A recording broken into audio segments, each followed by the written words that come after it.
हाँ जी बच्चों, a very very good morning to all of you. एक बार सब बच्चे जो जो अभी यहाँ पर ऑनलाइन है मैसेज करके अपनी प्रेजेंस जाहिर करो। हम लोग अपनी आज की क्लास शुरू करते हैं। आइए शुरू करते हैं अपनी आज की क्लास। आज बेटे हम लोग अपना पिछली क्लास का कंटिन्यूएशन पार्ट करेंगे AS9। पिछली क्लास में हमने AS9 शुरू किया था। एक बार थोड़ा सा रिकॉल लेते हैं कि AS9 में हमने क्या क्या पढ़ा था। AS9 में हमने क्या क्या किया था। आइए जरा मैं स्टार्ट करता हूं। तो जो जो बच्चे ऑनलाइन हैं मुझे जल्दी से एक बार मैसेज करके बताओ, अपनी प्रेजेंस जाहिर करो ताकि मुझे पता चले कि भाई आप लोग ऑनलाइन आ गए हैं।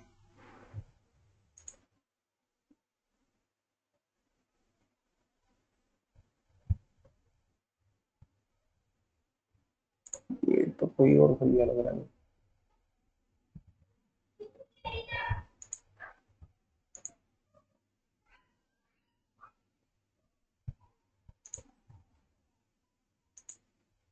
आइए तो मैं शुरू करता हूं।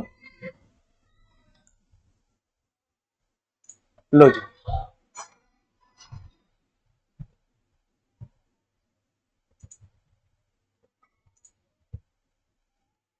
एक मिनट मैं शुरू करता हूं।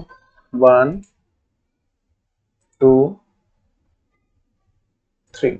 चलिए चलिए जी बेटा, AS9 में हमने बात की थी पिछली क्लास तक क्या कि AS9 का नाम, जैसे इसके नाम से पता चलता है कि AS9 मतलब रिवेन्यू रिकॉग्नाइजेशन। भाई रिवेन्यू का मतलब क्या है और रिकॉग्नाइजेशन का मतलब क्या है। रिकॉग्नाइजेशन मतलब कब हम बुक्स में इस बात की जर्नल एंट्री कर सकते हैं, मतलब उसको रिकॉर्ड कर सकते हैं, रिकॉग्नाइज कर सकते हैं उसको बुक्स में। किस चीज के बारे में बात हो रही है? रिवेन्यू। रिवेन्यू मतलब ग्रोस इनफ्लो। ग्रोस इनफ्लो मतलब टोटल जो अमाउंट है ना, वो किस चीज की? रिवेन्यू की। अब ये रिवेन्यू क्या है जी? रिवेन्यू के लिए बेटे जो भी हमारे ट्रेडिंग पीएनएल में, मैं आपको शॉर्ट में बताता हूं। ट्रेडिंग पीएनएल हुआ, उसमें क्या आती है? ट्रेडिंग में सेल आती है, जो मेन बिजनेस का मेन सोर्स ऑफ अर्निंग है ना। गुड्स हो गया, गुड्स को बेचने से क्या होगा बेटा? सेल आई, सेल की अमाउंट आती है ना। इधर आपका सर्विसेज है, तो सर्विसेज में क्या होती है? ग्रोस रिसीट्स होती है। डिविडेंड हुआ, कोई भी और इनकम हुई, टोटल अमाउंट कितनी उसमें रिसीव या रिसीवेबल है, उसको हम बुक्स में किस डेट पर रिकॉर्ड करें। आइए, AS9 मैंडेटरी है सभी के लिए। और इस AS का क्या पर्पज है?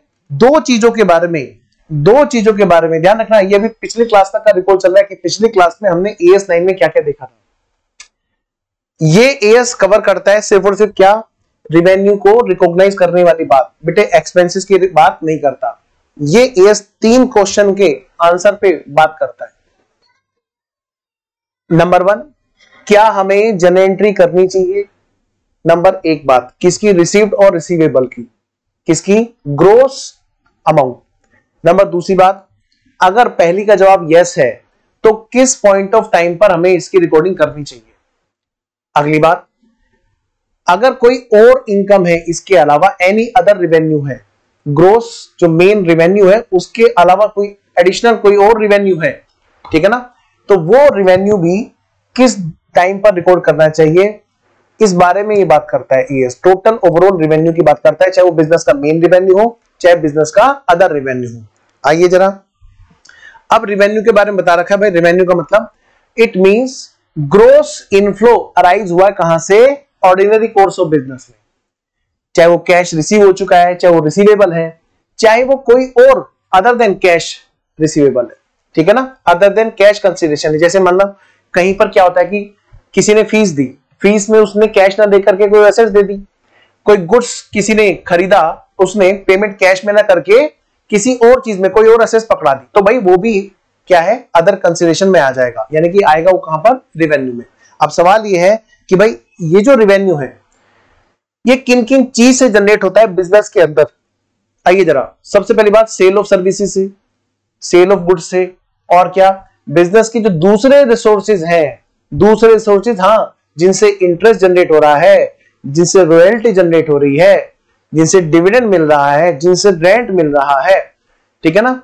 तो उन रिसोर्सेज से भाई ये वाली इनकम भी तो होती है ना, यानी खाली सेल ऑफ गुड्स ही नहीं, खाली सेल ऑफ सर्विस ही नहीं, साथ साथ में interest, royalty, dividend, rent, etcetera etcetera, है ना, these are also revenue. Next, अब बेटा AS9 में अगर हम देखें तो भाई कौन कौन से रेवेन्यू पे बात करता है, अभी अभी हमने जितने डिस्कस किए वो सारे के सारे मैंने यहां पे लिख रखा है DSV, और किस पर नहीं करता है ये भी जानना जरूरी है, और क्यों नहीं करता। बेटा देखिए बहुत जरूरी है, इन पॉइंट्स को एकदम शार्पनेस के साथ में, क्लियरिटी के साथ में रखिए, वरना चीजें मिक्स हो जाती है।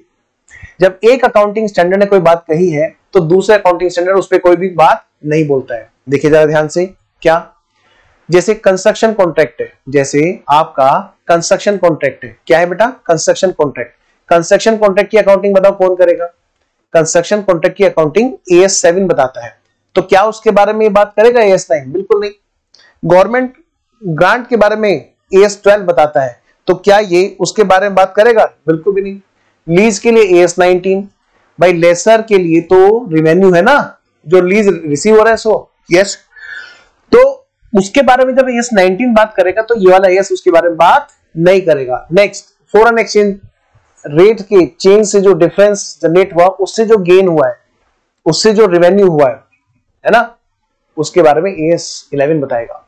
आइए जरा, sales of non current assets, बेटा नॉन करंट एसेट्स में प्रॉपर्टी प्लांट एंड इक्विपमेंट की बात हम लोग यहाँ पे कर रहे हैं, इसके बारे में कौन बताएगा? AS10। और नॉन करंट एसेट्स के अंदर जो इन्वेस्टमेंट्स हैं, लॉन्ग टर्म इन्वेस्टमेंट्स है ना, नॉन करंट इन्वेस्टमेंट, उसके बारे में AS13। आइए, इंश्योरेंस कंपनी के रेवेन्यू के बारे में इरडा बताएगा जी, उसके बारे में हम लोग यहाँ पे बात नहीं करेंगे। हमारी ये बात हुई थी जी पिछली क्लास में। आइए जरा, इससे आगे हमारी कोई भी बात नहीं हुई थी। आइए अब हम चलते हैं पॉइंट नंबर 5 की तरफ। लो बेटा जी, पॉइंट नंबर 5,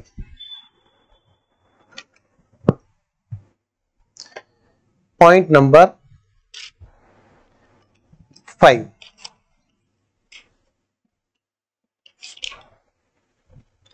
लो जी, यहां पर अब हेडिंग डालिएगा,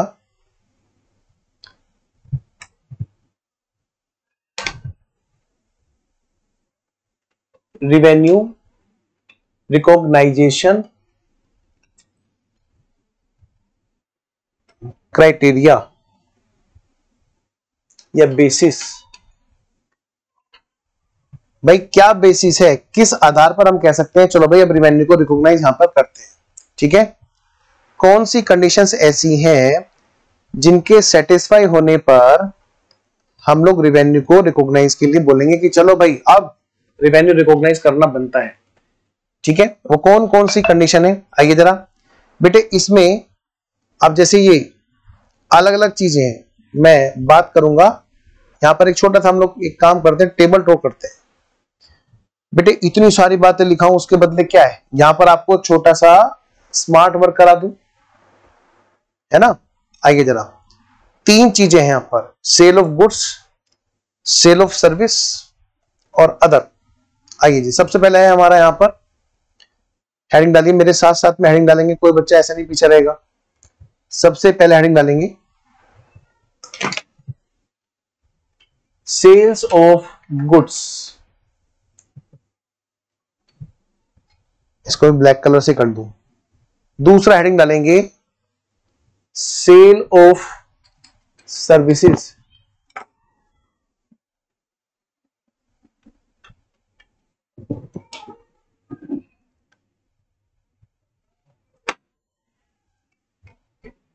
लिखिए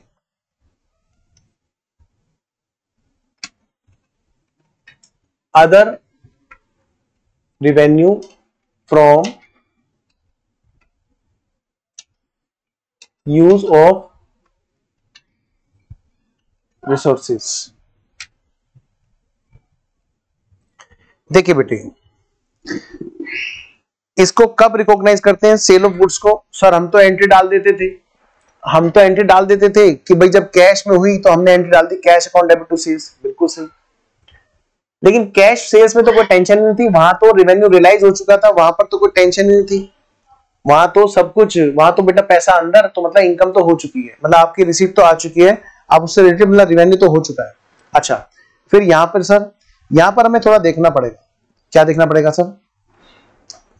देखिए अगर क्रेडिट सेल की तो ये क्या कहते हैं भाई, सिंपल सी बात है बेटे, सेल के केस में हमें रेवेन्यू कब डालना चाहिए? लिखिए, जब सेलर ने ट्रांसफर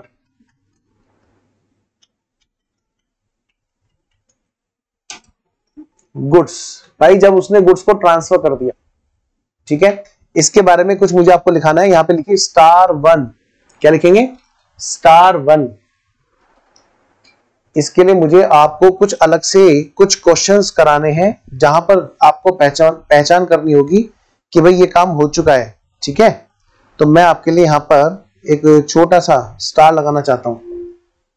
आइए जरा, *1, ठीक है। इसके बारे में हम कुछ नीचे बात करेंगे। दूसरी बात,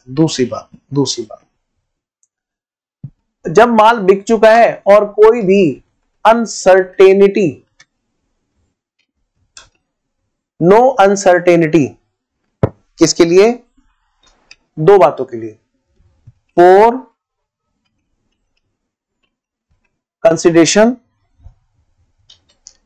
एंड इट्स कलेक्शन। भाई कंसिडरेशन के लिए कि भाई कितने रुपए में माल बिका, इसमें कोई अनसर्टेनिटी नहीं है, यानी कि सेल्स अमाउंट सर्टेन है कि भाई इतने रुपए माल बिका है। ऐसा नहीं है कि भाई 5 लाख के आसपास, 5 लाख के आसपास क्या होता है भाई, या तो 5 लाख है या 6 लाख है या 5,50,000 क्या है भाई, तो वो अमाउंट श्योर हो, सर्टेन हो, नंबर एक बात। नंबर दूसरी बात, और ये भी सर्टेन हो कि सामने वाले से कलेक्शन होना है पक्का। बेटे तब हम मानते हैं कि हमारा रेवेन्यू श्योर है और हम उसको बुक्स में अपने रिकॉर्ड कर सकते हैं, ठीक है। ध्यान से सुनना, AS9 रेवेन्यू रिकॉग्निशन की बात करता है। वो हम लोगों ने जितनी भी अभी तक एंट्री पढ़ी है ना, कि cash account debit to sales कर दी, चलो वहां तो चलो सर्टेनिटी क्या, वहां तो रिसीव हो चुका है। लेकिन जो क्रेडिट सेल की एंट्री है, हमने कभी नहीं सोचा कि सर अगर उधार वाले ने पैसा नहीं दिया तो कैसे करेंगे। भाई इस चीज को ध्यान में रखो, AS9 ने इस चीज के लिए बताया था जो आपको वहां पर नहीं सिखाया जाता था अभी तक। इंप्लाइड चीज थी कि भाई अगर रेवेन्यू श्योर है तभी एंट्री डालना। पता चला सामने वाला चोर हो, सामने वाला गुंडा बदमाश हो, आपने उसको माल उधर बेच दिया, दो दुकान पे आया कि बाबूजी सामान चाहिए, और उसके गले में बंदूक लटकी हुई है, आपने माल ट्रांसफर कर दिया जी, आप रिकॉर्डिंग कर दोगे क्या? सर हमें पता है, अमाउंट श्योर है कि भाई 10 लाख रुपए का माल लेके गया था, ठीक है, कलेक्शन की भी सर्टेनिटी है नहीं, तो फिर रिकॉर्डिंग मत करना, फिर सेल की एंट्री मत डालना। तो यही बात एएस बताता है कि हम सेल की एंट्री कब डाल सकते हैं, गुड्स की सेल की एंट्री कब डाल सकते हैं, जब गुड्स तो ट्रांसफर हो ही गया हो, साथ साथ में श्योर भी हो, सर्टेन भी हो कि हाँ भाई अमाउंट ये है और अमाउंट के कलेक्शन के लिए कोई भी अनसर्टेनिटी नहीं है, तब। ठीक है, आइए जरा अब दूसरी बात करते हैं, सेल ऑफ सर्विसेज की। सेल ऑफ सर्विसेज की बात लेते हैं। सेल ऑफ सर्विसेज में नंबर एक बात, सबसे पहले तो भाई साहब अब सर्विसेज की सेल बताओ कहां पे होगी। सर जैसे डॉक्टर्स है, सीए है, मतलब जितने भी प्रोफेशनल्स है, लॉयर्स है ना, जब वो काम कर देंगे, सीधी सी बात है, जब सर्विसेज रेंडर्ड हो जाए। भाई गुड्स के केस में क्या था कि गुड्स बिक जाए, और सर्विसेज के केस में जब सर्विसेज परफॉर्म हो जाए, इसको ऐसे बोलते हैं सर्विसेज हमने परफॉर्म कर दी, परफॉर्म, जब सर्विसेज को परफॉर्म कर दिया गया, सीधी सी बात है। और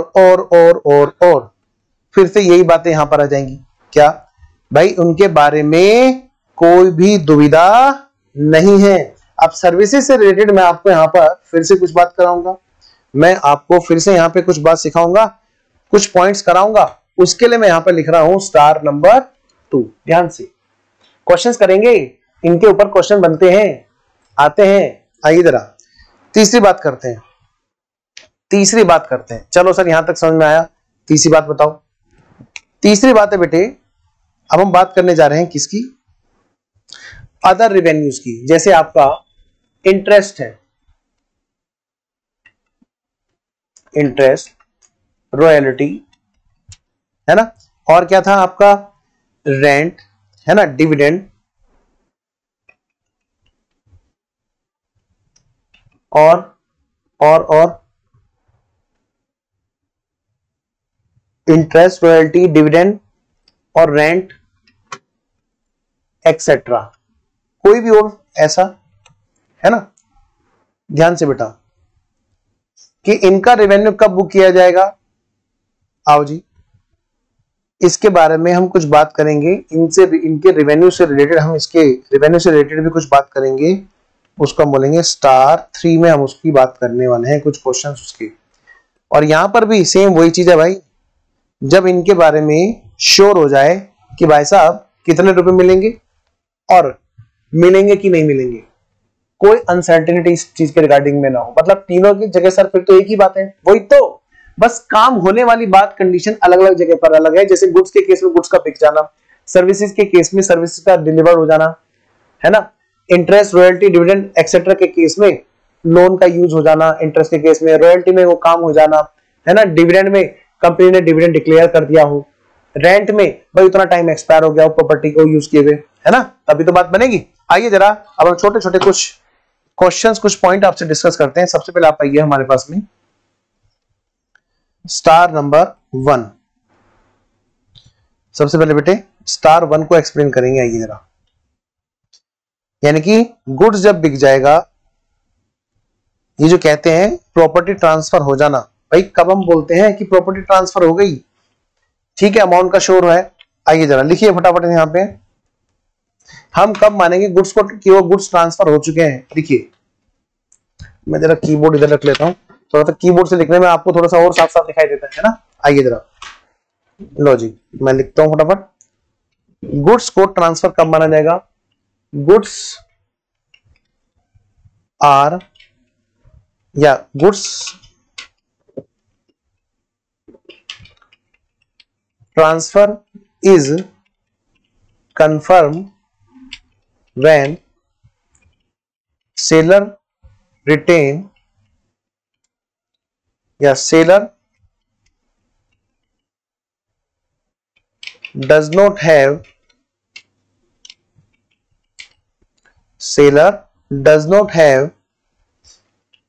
effective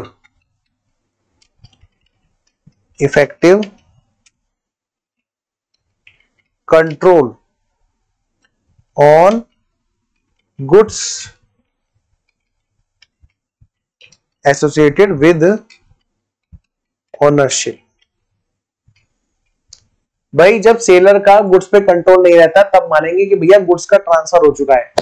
यानी कि अगर मान लिया किसी का माल घर में पड़ा हुआ है, उसने बेच दिया, तो क्या उसके कंट्रोल में है कि नहीं है, अभी तक फिजिकल डिलीवरी नहीं थी, तभी तो सेल्स ऑफ गुड्स में गुड्स एक्ट में सिखाया गया था कि गुड्स डिलीवर हो चुके हैं, उसके बाद मानना।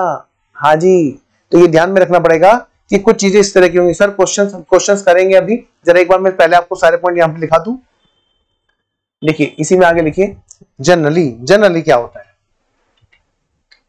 देखिए जरा जनरली क्या होता है जी। जनरली हम कैसे कंफर्म करते हैं जी, generally we check this through bills when risk and reward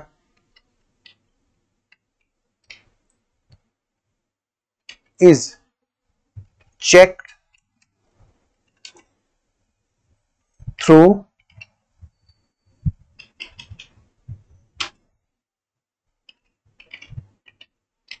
delivery. पहले एक बार लिख लो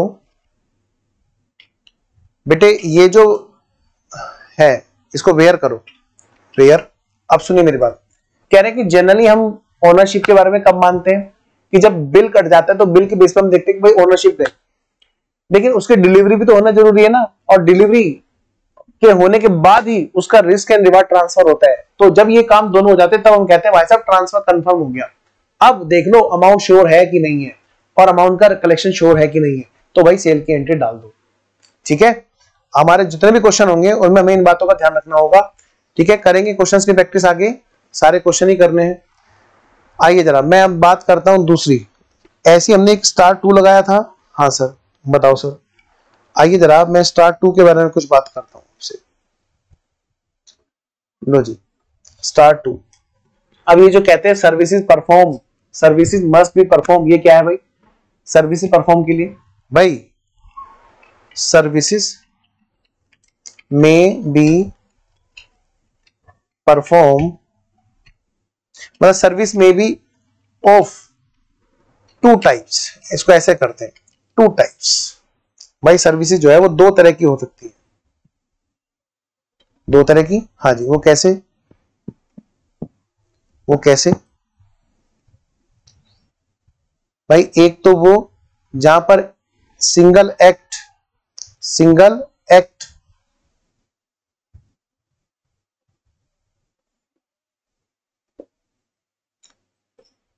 सर्विसेज टू टाइप की हो सकती है। Number one, by single act, कि भाई एक एक्ट हुआ, बस एक काम हुआ और काम खत्म। या फिर दूसरा, या फिर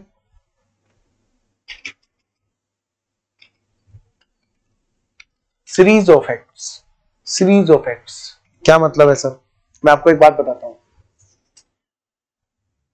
पहले आप इसको एक बार नोट करो जल्दी से। भाई सर्विसेज किस तरह की हो सकती है? सर्विसेज हम कब कहेंगे कि भाई परफॉर्म हो गई है?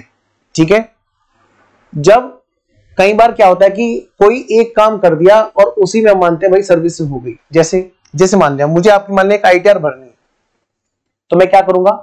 कुछ नहीं, इनकम टैक्स का लॉगिन है, सीधा सीधा जाऊंगा वेबसाइट पर और आपसे पूछता रहूंगा और आपकी आईटीआर भर दूंगा। एक आईटीआर भर दी और काम खत्म।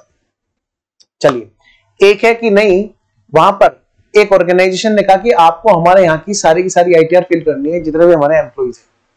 तो वहां पर बेटे एक एक्ट तो नहीं है ना, वहां पे सीरीज ऑफ एक्ट है। वहां मेरा जो उनसे एग्रीमेंट हुआ है वो किस बात के लिए हुआ है? वो series of services, series of acts करने के लिए हुआ है ना? तो वहां पर मेरी सर्विस कब परफॉर्म मानी जाएगी? जब मैं वो सारी आईटीआर भर दूंगा। आइए जरा मैं इसके बारे में कुछ लिखाता हूं, आइए पहले एक बार लिखते हैं फिर बात करते हैं। लो बेटा, when service is based on single act, then it is fully perform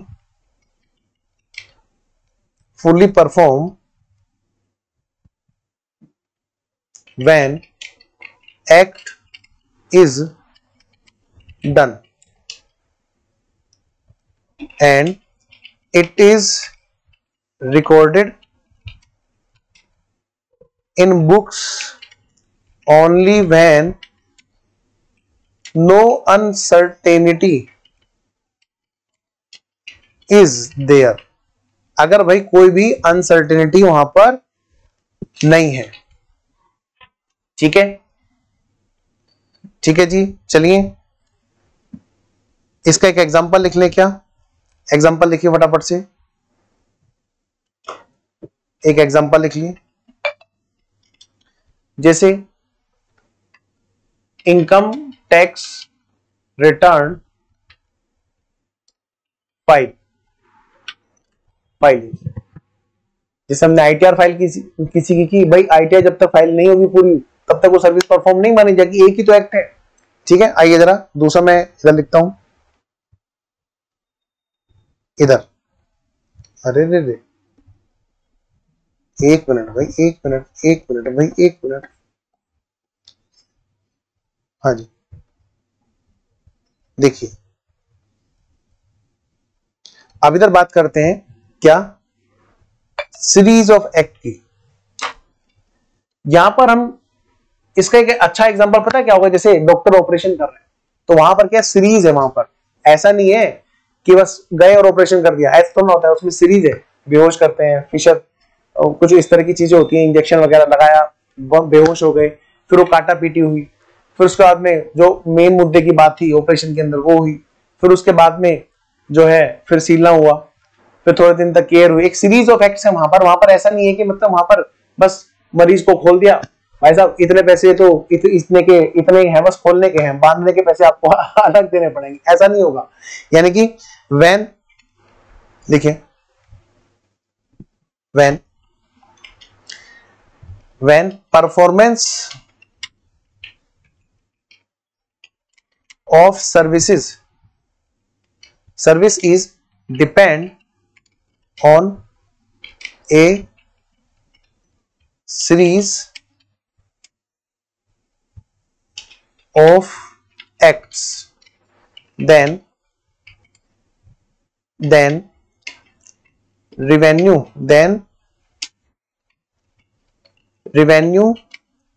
can be recognized only when acts of such services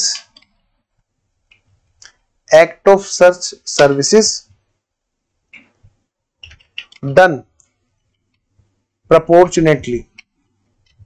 देखिए अब मैं यहां पर एक वर्ड लेके आया हूं प्रोपोर्शनेटली। भाई ये कह रहे हैं कि जब तक उस सर्विस को प्रोपोर्शनेटली कंफर्म नहीं कर लिया गया। अब मान लें यहां पर कोई सर्विस ऐसी है बेटे, प्रोपोर्शनेटली में हमें देखना पड़ेगा no value of proportionate. Number एक बात बेटे, कुछ सर्विस ऐसी होती हैं जो सर्विस ऐसी हैं कि जिनका पार्शियली परफॉर्म होने का कोई मतलब नहीं। जैसे मैंने आपको एक एग्जांपल दिया, ऑपरेशन बना, वो तभी कहलाएगा जब सारा का सारा काम पूरा कर लेंगे। ठीक है। दूसरा केस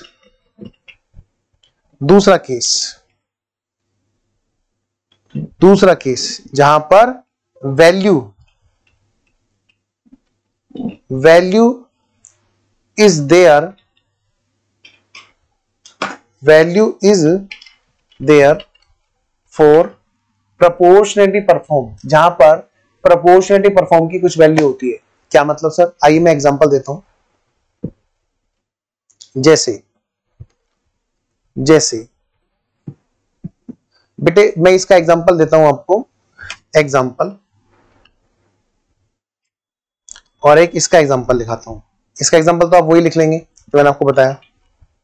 इसका एग्जांपल तो हो गया ऑपरेशन बाय डॉक्टर। आइए जरा इसकी बात करते हैं। भाई ऐसी कौन सी सर्विस है जो पार्शियली करते हैं और वैल्यू होती है? ऐसे केस में उनका प्रोपोर्शनेटली हम रेवेन्यू रिकॉग्नाइज कर सकते हैं। जैसे कोचिंग क्लासेस। भाई आपको अगर मान ले कोई किसी ने पूरी क्लास नहीं दी, तो जितनी क्लास पढ़ाई है, जितने चैप्टर्स कराए हैं, उतने तक की तो उनकी सर्विस मानी जाएगी। बिल्कुल मानी जाएगी जी। तो वहां तक की तो फीस वैलिड है, बिल्कुल है जी, क्योंकि वो उतना पार्ट एक सेपरेटली आइडेंटिफाइबल पार्ट है एकदम। बिल्कुल ऐसा नहीं है कि उसका सेपरेट एग्जिस्टेंस नहीं होगा। भाई जितने चैप्टर हो गए उतने तक तो बात मानी जाएगी कि हाँ भाई चलो ये काम हो चुका है। ठीक है जी। आइए जरा मैं आपको यहां पर एक लास्ट बात लिखा करके कुछ क्वेश्चंस कराता हूं। बेटा बहुत छोटा सा ईएस है, ज्यादा कुछ इसमें परेशानी वाली बात कभी नहीं रहती इस ईएस में तो खासकर। आइए नेक्स्ट पॉइंट जरा डालिएगा। अभी हमारा कौन सा पॉइंट था? ये पॉइंट नंबर 5 था। अब हम करने जा रहे हैं पॉइंट नंबर 6, डिस्क्लोजर रिक्वायरमेंट लिख के फिर हम सीधा क्वेश्चन करते हैं। आइए एक लास्ट हेडिंग डाल दीजिए, लास्ट हेडिंग डालिए बेटा फटाफट से। Point number 6,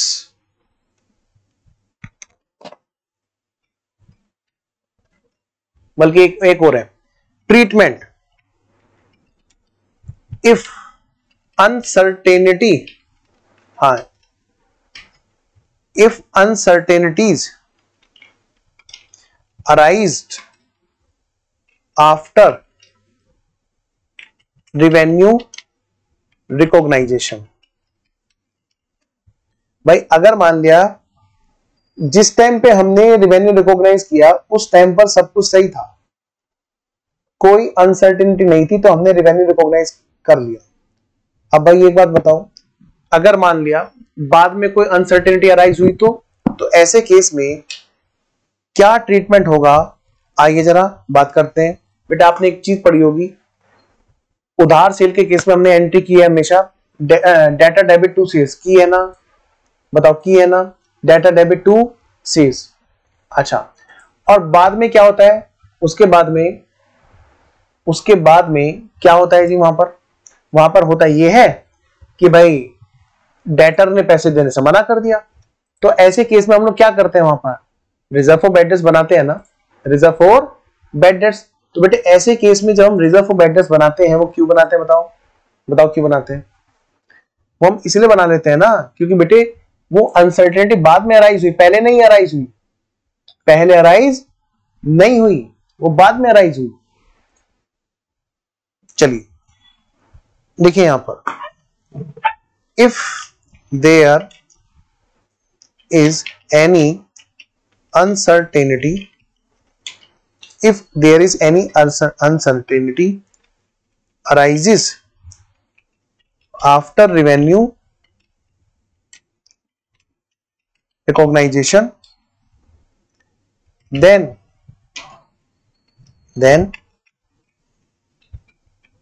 necessary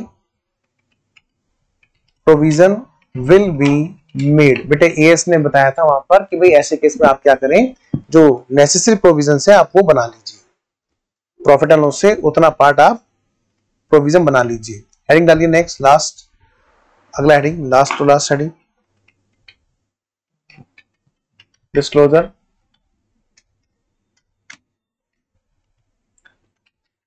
requirements,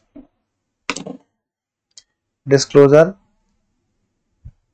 requirements.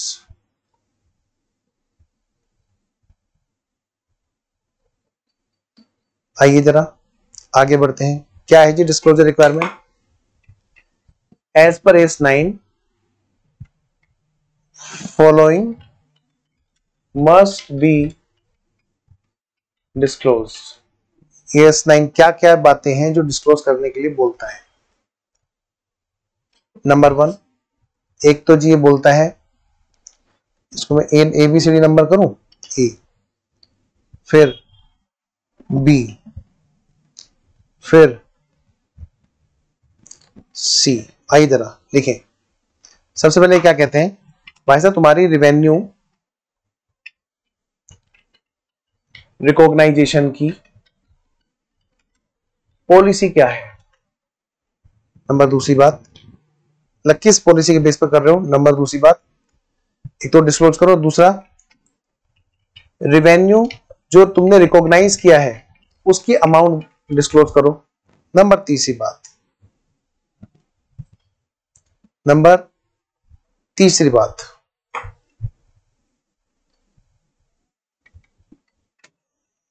Turnover should be net of GST. बेटे नेट ऑफ जीएसटी होनी चाहिए। आपको पता है कि जो भी हमारी टर्नओवर पे जीएसटी है वो सारा का सारा या तो रिसीवेबल या फिर पेबल में जाएगा, है ना, तो इसलिए वो क्या कहते हैं, वो नेट ऑफ जीएसटी होना चाहिए। आइए जरा मैं बात करता हूं, कुछ एग्जांपल्स करते हैं, आइए जरा कुछ केसेस, ठीक है। तो मैं हेडिंग डालूंगा और साथ साथ में आपको केस कराऊंगा। आई होप आपने नोट कर लिया होगा। आइए हेडिंग डालिए यहां पर, मान रहा हूं कि आपने नोट कर लिया है। यहां पर हेडिंग डालिए, some special cases to be dealt in books. भाई कुछ स्पेशल केसेस हैं जो हमें देखने जरूरी है कि इनको हमें बुक्स में किस तरह से ट्रीट करना है। आइए लिखते हैं फटाफट से।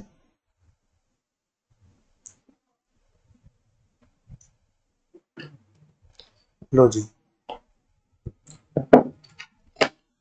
बिना बच्चों के लाइव में, जैसे बच्चे आप लोग रहते हैं तो मजा आता है, आपके बिना बेटा मजा नहीं आता, मुझे भी इंटरेस्ट नहीं आ रहा रिकॉर्डिंग करते हुए आपके लिए, क्योंकि आप में से कई बच्चे, किसी बच्चे का रिप्लाई नहीं आया, इसका मतलब आज बच्चे लाइव में है नहीं।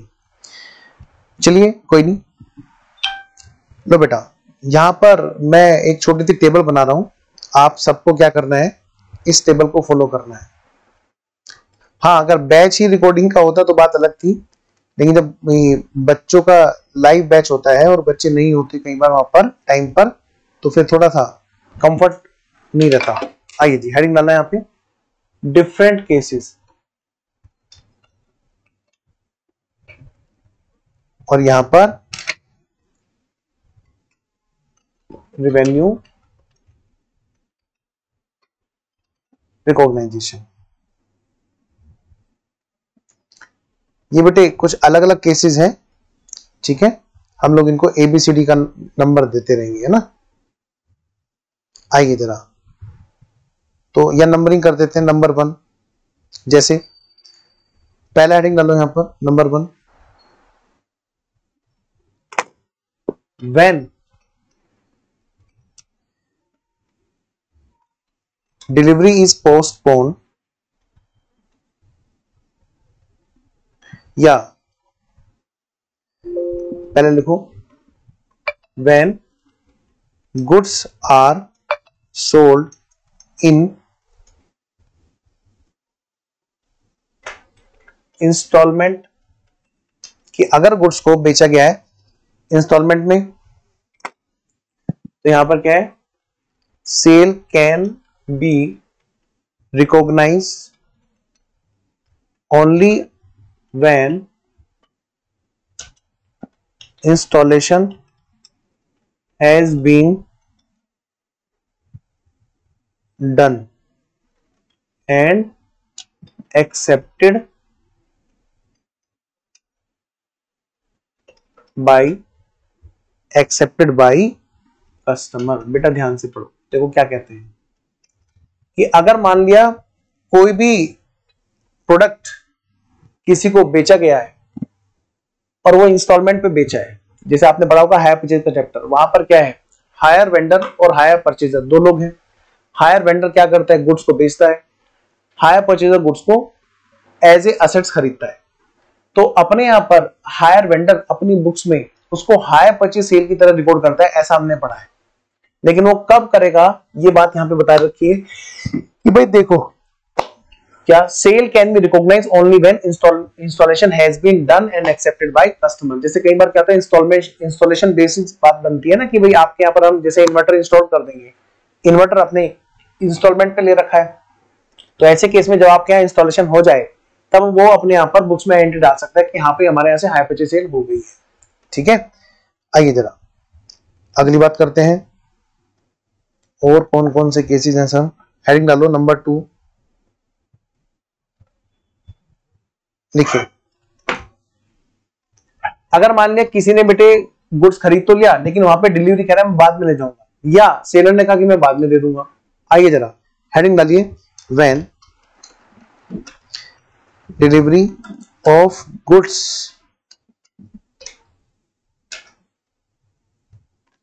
Postpone on the request of seller. मतलब डिले किसके पार्ट पे है, डिले किसके पार्ट पर है, डिले एट आवर एंड। बेटे अगर हमारे एंड पर डिले है, हम कौन, सेलर, रिवेन्यू तो हमें रिकॉग्नाइज करना चाहते हैं ना, तो ऐसे केस में क्या कहते हैं,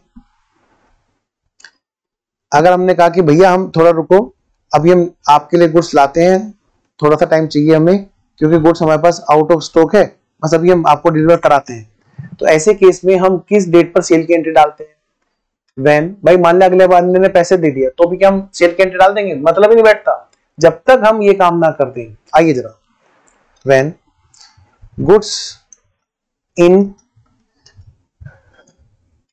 goods are in possession and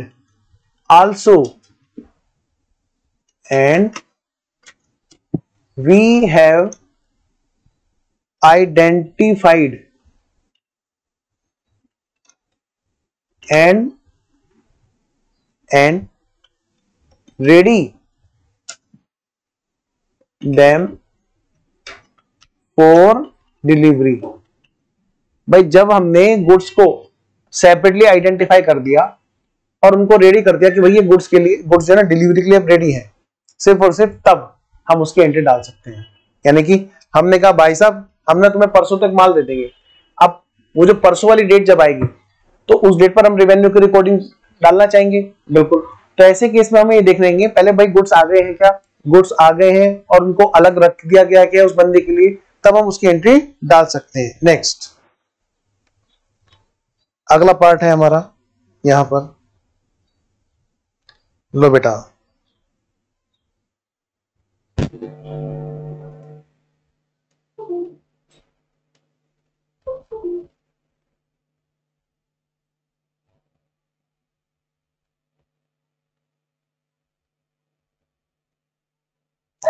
number third, number third, लो जी तीसरा केस हमारा जो है वो क्या केस है जी, तीसरा केस जो हमारा है वो ये है जी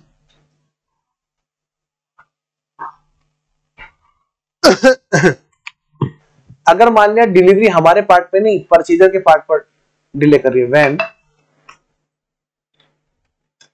डिलीवरी ऑफ गुड्स, बेटे मेरे साथ साथ नोट करते रहना, पोस्टपोन,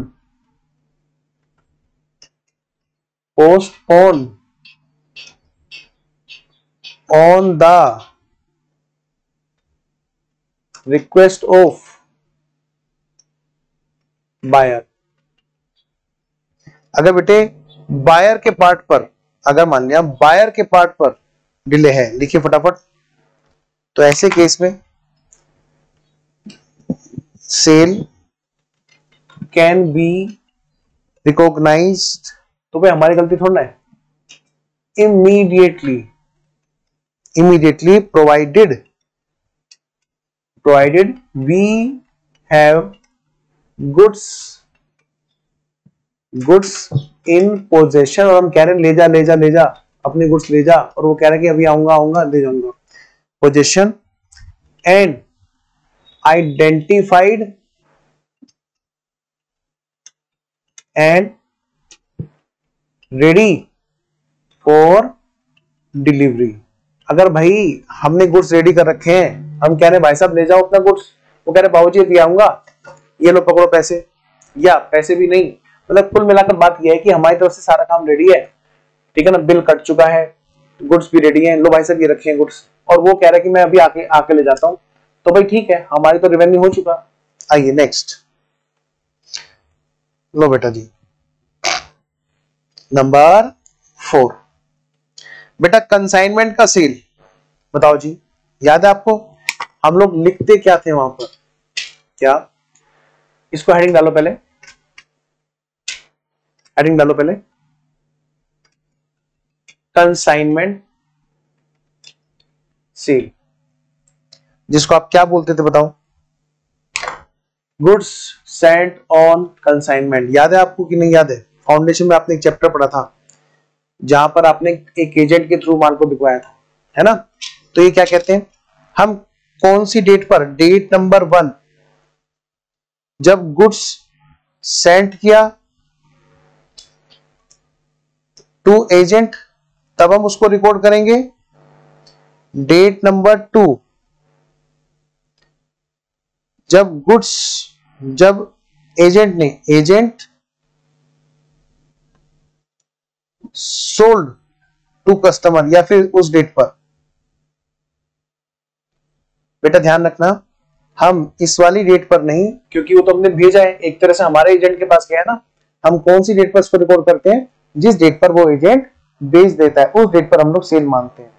आपने तो एक चैप्टर पढ़ लिया कंसाइनमेंट अकाउंट, वहां पर आपने लिखा कि भाई कंसाइनी की चिट्ठी आई जिसका नाम है, क्या बोलते हैं उसको, याद है आपको, अकाउंट सेल, सेल्स अकाउंट नहीं, अकाउंट सेल्स, क्या बोलते हैं, अकाउंट सेल्स, हाँ, जिसमें कंसाइनी ने सारी डिटेल दी होती है कंसाइनर को, तो बेटा ऐसे केस में हम उसको तब रिकॉर्ड करते हैं जब कंसाइनी ने उसमें बता रखा है कि भैया माल बिक चुका है। आइए नंबर 5 हेडिंग डालिए,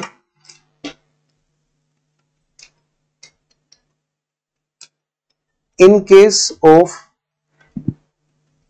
गारंटी सेल, अगर मान लिया कई बार आपने देखा होगा कि कई लोग कहते हैं कि भाई हम ना गारंटी दे रहे हैं, जैसे मैं कहता हूं ग्रुप 2 में कि भाई हम लोग एक बैच चला रहे हैं, 90+ की गारंटी है, वाकई में, लेकिन उसके लिए कंडीशन ये है कि बच्चा क्लास मिस ना करे। कंडीशन ये है कि क्लास मिस ना करें, ये बात है। मैं दे रहा हूं एक बैच, तो उसमें क्या है कि अगर मान लिया हमने ऐसे कहा कि भाई पक्का गारंटी है 90+ लाएगा बच्चा, उसमें बताओ मैं क्या करूंगा? उसमें बच्चे से मेहनत कराऊंगा, उसको सारी क्लास डेली की डेली करनी होगी, बस मेरे सारे टेस्ट में बैठना होगा, बस हैंड टू हैंड में उसके प्रेजेंटेशन चेक करता रहूंगा हर चैप्टर के बाद, और हो गया काम। पास के 10 साल के पेपर भी क्लास में मैं खुद सोल्व कराऊंगा उससे। तो आप सोच के देखो जरा, आएंगे कि नहीं आएंगे 90+? बिल्कुल आएंगे। पर मैं उसकी फीस जो वो हैंड टू हैंड देगा, क्या मैं उसको एकदम रिवेन्यू मान लूंगा? सोच के देखो जरा, मैं मान ही नहीं सकता। क्योंकि जब तक वो अटेम्प्ट नहीं चला जाएगा और रिजल्ट नहीं आ जाएगा बच्चे के हाथ में, 90+ की मार्कशीट नहीं होगी, हाँ सर आ गए मेरे पास में आपके सब्जेक्ट मार्क्स, तब तक मैं उसको बुक्स में रिकॉर्ड नहीं कर सकता अपने।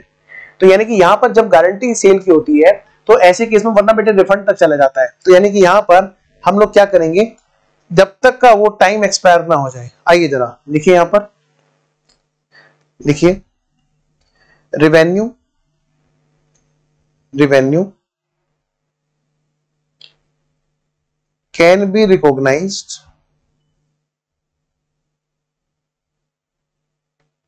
only when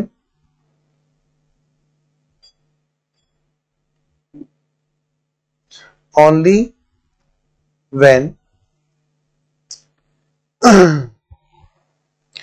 only when reasonable time expired। जब भाई रीजनेबल टाइम एक्सपायर हो गया हो, ठीक है। फिर बेटे नंबर 6, एक बेटा आपने पढ़ा होगा goods sent on approval basis का चैप्टर पढ़ा है। चलो पहले वारंटी कर लेते हैं। In case of warranty, in case of warranty sale, आपको पता है वारंटी सेल में होता क्या है? वहां पे सिर्फ सर्विसेज दी जाती हैं, वहां पे सिर्फ सर्विसेज दी जाती हैं कि भाई आपको इतने टाइम तक हम सर्विस फ्री देंगे। आपने देखा होगा जैसे कोई गाड़ी लेके आया, गाड़ी के बाद में उसमें 5 या 4 सर्विस फ्री होती है, इतने इतने किलोमीटर पर, ऐसी कुछ बातें होती है। तो वो क्या होता है, वारंटी सेल। अगर बंदे को जरूरत हुई तो वो उसको रिपेयर कराएगा, और वो रिपेयर के लिए उसको खर्चा करने की जरूरत नहीं होती। आइए जरा, यहाँ पे सेल तो है, सेल तो है, लेकिन यहाँ पर वारंटी सेल की हम बात करें तो यहाँ पर कहते हैं तुरंत के तुरंत सेल मान लो। पहले तो सबसे पहले तो सेल आप तुरंत मान लो, क्योंकि यहाँ पे वापस तो कुछ जाना नहीं। Revenue can be recognised immediately, can be recognised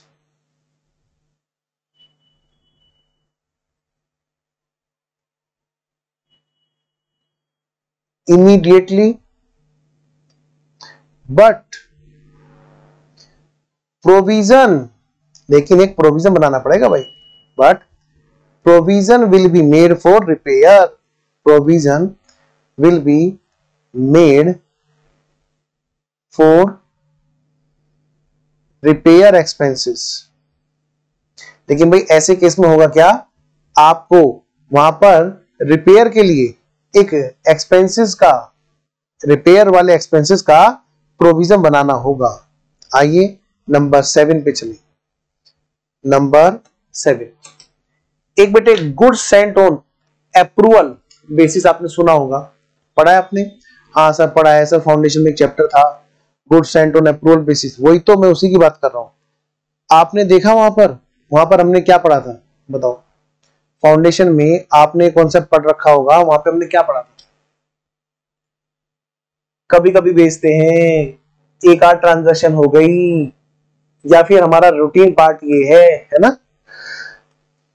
आइए जरा मैं बात करता हूं इधर ट्रांजैक्शन नंबर 7 की। देखिए यहां पर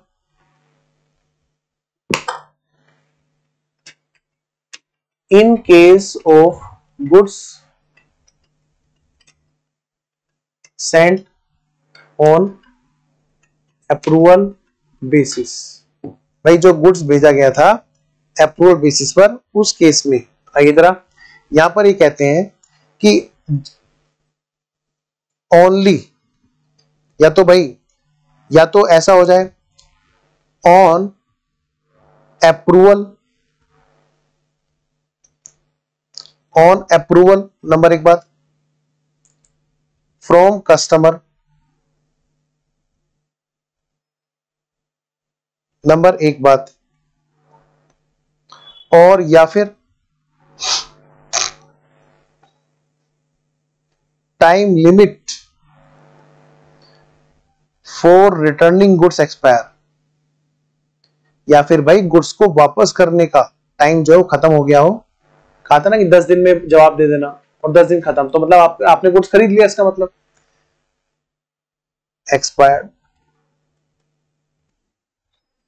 ठीक है, इनमें से कोई भी एक बात हो गई हो तभी हम उसका रेवेन्यू रिकॉग्नाइज कर सकते हैं, बुक तुरंत सेल की एंट्री डाल देंगे। आइए जरा नंबर 8, नंबर 8 आइए जी, एक और केस है यहां पर, सेल्स ऑन स्पेशल ऑर्डर।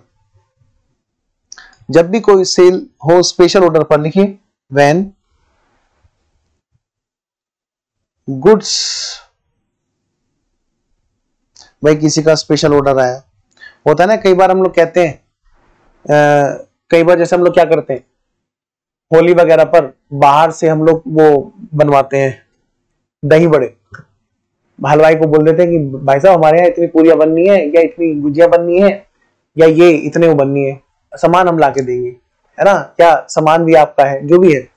तो व्हेन गुड्स आर मैन्युफैक्चर, जैसे ही उन्होंने गुड्स मैन्युफैक्चर कर दिया वो अपनी सेल मान लेंगे, manufacture and identified and ready for delivery, और भाई रेडी फॉर डिलीवरी भी है, तब वो तुरंत के तुरंत मान लेंगे कि हाँ भाई अब जो है हमारा इतने का गुड्स जो है ना बिक गया।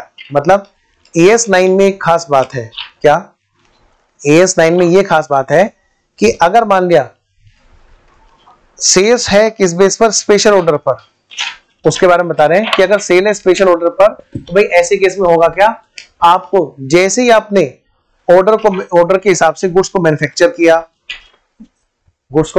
किया और उसको रेडी कर दिया कि भाई साहब आ जाओ अपना माल ले जाओ, तुरंत आप अपनी सेल की एंट्री डाल सकते हो। आइए जरा कुछ क्वेश्चन करते हैं, क्वेश्चन के बाद में बात बनेगी। लो जी AS9, अच्छा तो ग्रुप 1 खोल लिया मैंने, ग्रुप 2 में है ना, पहले ये ग्रुप 1 में हुआ करता था ना। चलिए जी ग्रुप 2 में है ना AS9। लो बेटा जी, मैं आपके सामने स्क्रीन पे कॉपी बुक ला रहा हूं, तो आप लोग फटाफट से ना यहाँ से क्वेश्चन पढ़ेंगे। 2 मिनट बेटे आप लोग क्या करेंगे, यहाँ पे फटाफट से क्वेश्चन पढ़ेंगे, मैं आपके सामने स्क्रीन पे लेके आ रहा हूँ। और जितनी भी बातें हमने पढ़ी है सारे बेटे स्टडी मैट से ही है सब कुछ, ठीक है ना। तो आपको सीधा क्वेश्चन करने हैं हम, ओके। देखिए एक चार्ट बड़ा अच्छा है, ये स्टडी मैट में एक चार्ट बड़ा अच्छा है, ये जो अदर रिवेन्यू का है स्पेशली इसमें, जैसे कि भाई अगर मान लिया हम बात करें इंटरेस्ट की, इसकी बात को भी कर लेते हैं। इंटरेस्ट है भाई, इंटरेस्ट को कब, जब टाइम बीत जाएगा तब रिवेन्यू मान लेंगे। रॉयल्टी के केस में कब, जब भाई as per terms of agreement काम हो जाएगा तब। डिविडेंड के केस में जब भाई राइट रिसीव हो जाएगा, है ना। आइए जी कुछ क्वेश्चंस करते हैं और उसके बाद में बात करेंगे। लो जी इलस्ट्रेशन नंबर 1, आप लोग पहले एक बार इलस्ट्रेशन नंबर 1 पढ़ो, तब तक जरा मैं भी थोड़ा हार्ड कॉपी खोलता हूँ। आजकल बड़ा दर्द होने लगा है आंखों में, ये ऑनलाइन स्क्रीन पे लगे रहते हैं ना सारे दिन, फेस टू फेस की जैसी बात अलग ही रहती है। चलिए कोई नहीं, फटाफट से पढ़िए आप लोग।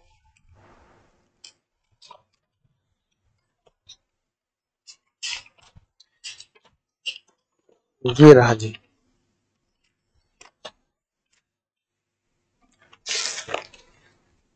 पढ़िए जी। The board of director decided on 31 March 2022 to increase the sales price. क्या कहा, बोर्ड ऑफ डायरेक्टर। मैं 1 मिनट के लिए आपके लिए स्क्रीन पे क्वेश्चन करूं, आप एक बार पढ़ो पहले स्क्रीन पे, मैं आपके फुल स्क्रीन पे पहले एक बार क्वेश्चन कर रहा हूं, पहले आप लोग एक बार क्वेश्चन पढ़ो जल्दी से।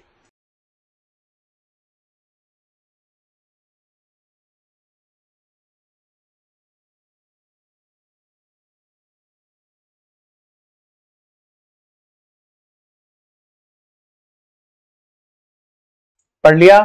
देखो क्या कहता है क्वेश्चन में कि जो बोर्ड ऑफ डायरेक्टर है ना, इसने डिसाइड किया 31 मार्च 2022 को कि ये इंक्रीज करेगा सेल प्राइस किसका, कौन से वाले, रेट्रोस्पेक्टिवली, मतलब बेटे इस पे लिख लो पहले एक बार, बैक डेट से, बैक डेट से, with effect from back date. कौन सी डेट से, जनवरी 1 2022। बेटे 31 मार्च को इसने कहा कि मैं ना बैक डेट से सेल्स प्राइस रिवाइज कर रहा हूं। अब बताओ बेटे, जिन कंपनीज ने माल खरीदा होगा वो पैसे दे देंगे क्या, दे देंगे, अगर वो उनके प्रभाव में होंगे पक्का दे देंगे। आइए जरा देखिए क्वेश्चन में क्या लिखा हुआ है, इन view of this price revision with effect from 1 January 2022 company has to receive 15 lakh from its customer in respect of sales made from January to 31st March। कह रहे हैं कि जनवरी से लेके 31 मार्च तक हमने जितनी भी सेल की है उतनी सेल के लिए हमें कितने रुपए लेने बनते हैं, 15 लाख रुपए लेने बनते हैं। ठीक है, on sales in respect of on sales जनवरी से लेके जो मार्च तक। Accountant can not make up his mind, accountant mind make up नहीं कर पा रहा है, कह रहा है कि भाई इसको 15 लाख को मैं इंक्लूड करूं या नहीं करूं सेल में, इस बारे में आप लोग एडवाइस कीजिए। अब आप कहोगे क्या कि भाई ये बताओ सर्टेनिटी है क्या, सीधी सी बात है, सेल ऑफ गुड्स के केस में माल ट्रांसफर हो चुका है, हाँ हो चुका है, सेल हो चुकी है ना, हो चुका है। अब तो बस बात अनसर्टेनिटी और सर्टेनिटी पर है। ये बताओ 15 लाख सर्टेन है क्या, आप एज ए चार्टर्ड अकाउंटेंट क्या कहोगे, भाई ये बताओ 15 लाख सर्टेन है क्या, सर्टेन है तो बुक्स में रिकॉर्ड कर दो। देखो एएस ने कितना सिंपल सा सॉल्यूशन दिया, कह रहे हैं कि if company is able to assess ultimate collection with reasonable certainty then additional revenue may be recognise. बोलो बात समझ में आ रही है, कितना सिंपल है जी बेटा, बहुत प्यारा एएस है। लेकिन एक बात बताऊं, ऐसा करने पे नंबर नहीं मिलेंगे जैसा इंस्टीट्यूट ने यहां पर सॉल्यूशन में दे रखा है। सर कैसे करना होगा, आइए मैं आपको बताता हूं। एग्जाम में आपको किस तरह से इस बारे में लिख के आना चाहिए, देखिए यहां पर इलस्ट्रेशन नंबर 1। सबसे पहले हमेशा बताओ क्या, such problem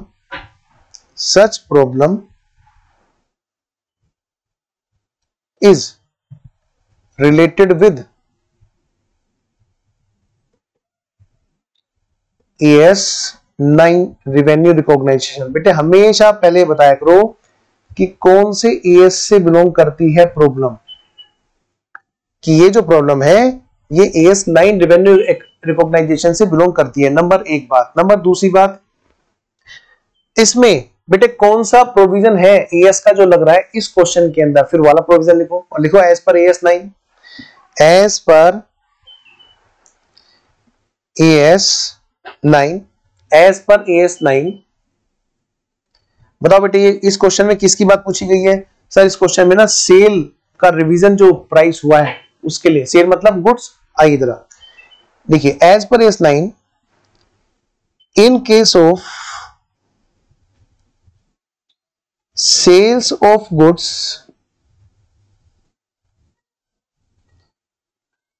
revenue can be recognise. बेटा ध्यान रखना, ऐसे अगर लिख के आओगे जैसे स्टडी मैट ने सॉल्यूशन दे रखा है तो नंबर नहीं देगा, पक्का नहीं देगा। मैं आपको दिखा दूंगा ऐसी कॉपियां जहां पर स्टडी मैट का छपा छपाया आंसर है, छपा छपाया आंसर है और राइट का निशान है और मार्क्स है 0। ठीक है, तो आप, मैं आपको डिमोटिवेट नहीं कर रहा, मैं आपको सिर्फ एक बात कर रहा हूं बेटे, प्रैक्टिकल बेस्ड सॉल्यूशन देना है। और प्रैक्टिकल बेस्ड सॉल्यूशन से वही बता सकते हैं जो प्रैक्टिस भी कर रहे हैं चार्टर्ड अकाउंटेंट, जो क्लासेस तो पढ़ा रहे हैं लेकिन साथ साथ में प्रैक्टिस भी कर रहे हैं। अब प्रैक्टिकल ओरिएंटेड पेपर हो रहा है, आप सुन ही रहे होंगे, समझ भी रहे होंगे कि प्रैक्टिकल बेस्ड पेपर हो रहा है, तो आपको प्रैक्टिकल बेस ही प्रेजेंटेशन होनी चाहिए। आइए जरा, in case of sale of goods revenue can be recognised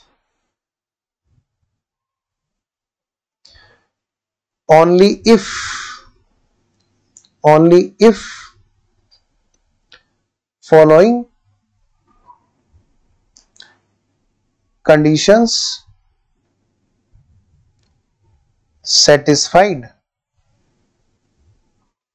A condition, goods have been transferred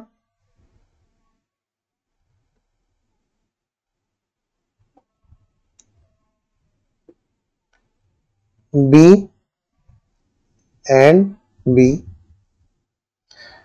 there is no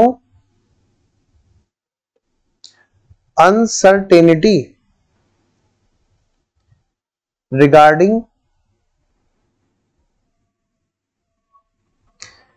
consideration। बेटा प्लीज ऐसे लिखना जैसे मैं आपको लिखा रहा हूं। अगर आपको सारे नंबर चाहिए तो आपको ऐसे लिख के आना पड़ेगा कम से कम। आप इससे बेटर कर सकते हैं पर इतना जरूर कीजिएगा, regarding consideration and its collection. कि भाई कोई भी अनसर्टेनिटी नहीं है किस चीज के रिगार्डिंग, कंसिडरेशन और उसके कलेक्शन के रिगार्डिंग। आइए जी next, in the given case, in the given case, in the given case, इन वाले केस में, ये जो गिवन केस है इसके अंदर आप बात करोगे company revised sales price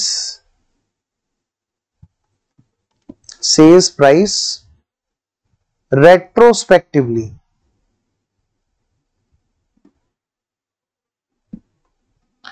and भाई कंपनी ने क्या किया, रिवाइज किया sales price retrospectively and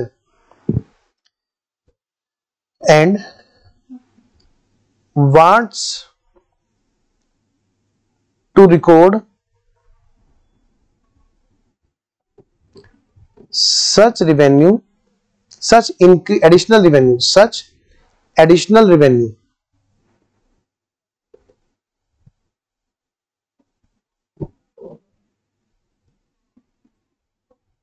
comma company can do so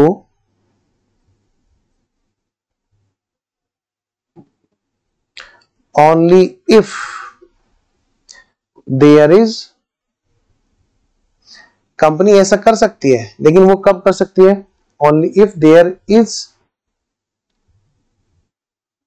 certainty for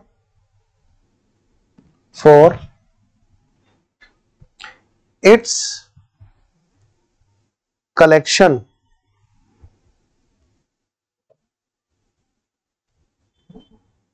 of additional revenue of कितने लाख बेटा, 15 लाख ना, 15 लाख 15 lakhs, 15 लाख। आइए जी कंक्लूजन,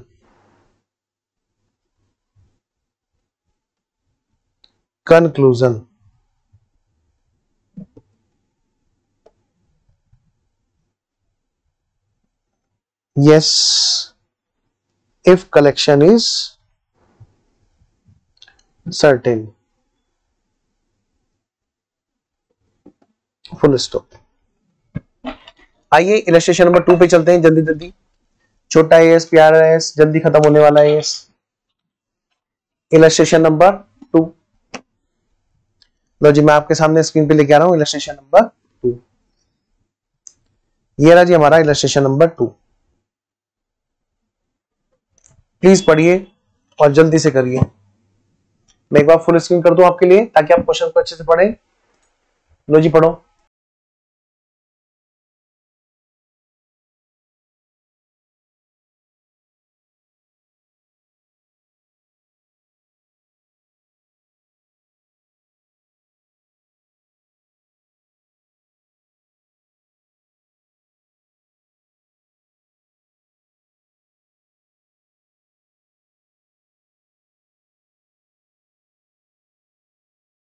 लो जी पढ़ो मेरे साथ। क्या लिखा है, Y limited used certain resources of X limited in return X limited receive 10 lakh and 15 lakh. 10 lakh तो इंटरेस्ट के नाम के और 15 लाख किसके नाम के? रॉयल्टी के नाम के। आइए जरा ध्यान से लो बेटा। बेटे क्वेश्चन में दो बातों के लिए कहा गया। एक तो भाई ये बताओ इंटरेस्ट जो है ना, इंटरेस्ट इसके नाम के मिले हैं 10 लाख रुपए। किसको मिले हैं? एक्स लिमिटेड को। ठीक है। वाई लिमिटेड देखो ये रही क्या? X limited. और ये रही क्या बेटा? Y limited. वाई लिमिटेड ने एक्स लिमिटेड को पेमेंट किया। किस बात का पेमेंट किया? इंटरेस्ट के नाम का पेमेंट किया। बताओ बेटे क्यों किया होगा? क्योंकि एक्स लिमिटेड ने वाई लिमिटेड को लोन दे रखा होगा, उस लोन को यूज कर रही होगी। तो अब सवाल यह है कि जो एक्स लिमिटेड है जिसको रिसीव हुआ है, you are required to state, आपको बताना है इसके बारे में, whether and on what basis these revenue can be recognised by X limited. भाई कब और किस आधार पर एक्स लिमिटेड को ये रेवेन्यू रिकॉर्ड करना है। बेटे जो हमने ईएस में बातें पढ़ी थी ना, वही सब बातें यहां पे लिखनी है तरीके से। अच्छा, मतलब मैं इंटरेस्ट की अगर बात करूं तो बेटा टाइम बेसिस, जब वो टाइम एक्सपायर हो गया है तो उसके बेस पर हम लोग लिखेंगे। दूसरी बात यहां पर अगली बात आप देखोगे रॉयल्टी के केस में, भाई रॉयल्टी किसी चीज की तो होगी, किसी बात की तो होगी ना, तो वो एग्रीमेंट की टर्म ओवर हो गई होगी तभी तो बात होगी ना, यानी सेटिस्फाई होगी तभी तो बात होगी ना, उसी बात की तो रॉयल्टी देने होंगे। यानी कि ये अगर इधर रॉयल्टी दे रहे हैं तो रॉयल्टी बेटे किसी एग्रीमेंट के बेस पे होगी, कोई काम करने के बेस पे होगी, किसी बेस पर, तो भाई वो काम पूरा हो गया होगा, किसी बेस पर रॉयल्टी दी होगी। आइए जरा देखिए सॉल्यूशन क्या कहता है। As per AS9 revenue recognition में arise by use of other by the others of enterprise resources yielding interest and royalty should only be recognized when no significant uncertainty, ठीक है ना, as to measurability यानी कितने रुपए, और कलेक्टेबिलिटी कितने वो कलेक्ट हो जाएंगे कि नहीं हो जाएंगे। इंटरेस्ट के लिए और रॉयल्टी के लिए दोनों के लिए अलग अलग बेसिस है। इंटरेस्ट के लिए कहते हैं कि टाइम के प्रोपोर्शन के बेसिस पर, ठीक है। अच्छा, और यहां पर रॉयल्टी में कहते हैं एक्रूअल बेसिस पर, अगर वो टर्म सेटिस्फाई हो गई, ठीक है ना। आइए जरा, लेकिन बेटा ऐसे लिख के आने पे नंबर नहीं मिलने वाले, नहीं मिलने वाले। आइए जरा किस तरह से लिखेंगे, फिर से वही बातें होंगी। How to present your answer in exam, how to present your answer in exam. लो जी, तो सबसे पहले लाइन तो बेटा हमारी यही रहेगी, तो मैं नेक्स्ट पेज पर लिखता हूं। आइए जरा, illustration number 2।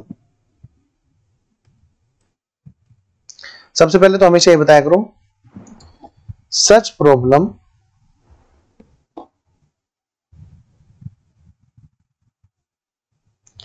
Is related with AS9। फिर बताओ बेटे उसमें प्रोविजन क्या कहता है एएस का, इसके रिगार्डिंग ध्यान रखना। अभी हमने सेल ऑफ गुड्स के लिए लिखा था, अब हमें किसके लिए लिखना है प्रोविजन, AS9 का। कौन सा प्रोविजन लिखना है? जो प्रोविजन हमारा आएगा इधर AS9 का इंटरेस्ट रॉयल्टी वगैरह के लिए, जो जो क्वेश्चन में दे रखा है। एज पर AS9 लिखिए, revenue related to interest can be recognized only if time expired for using loan amount given and royalty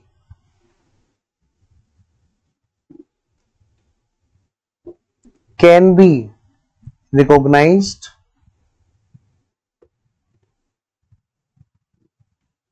only if terms of agreement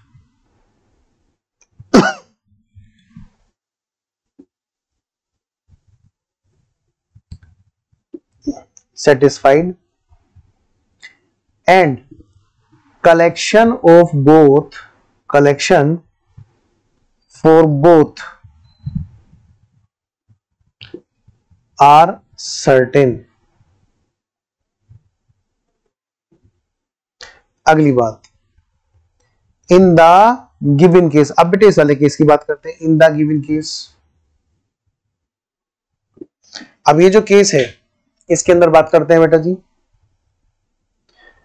क्या in the given case company जो X limited है, X limited can recognise interest as revenue only if Y Limited used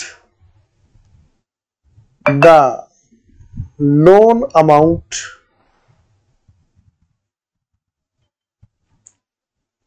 received from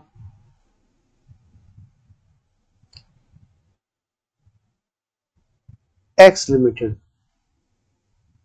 and time expired।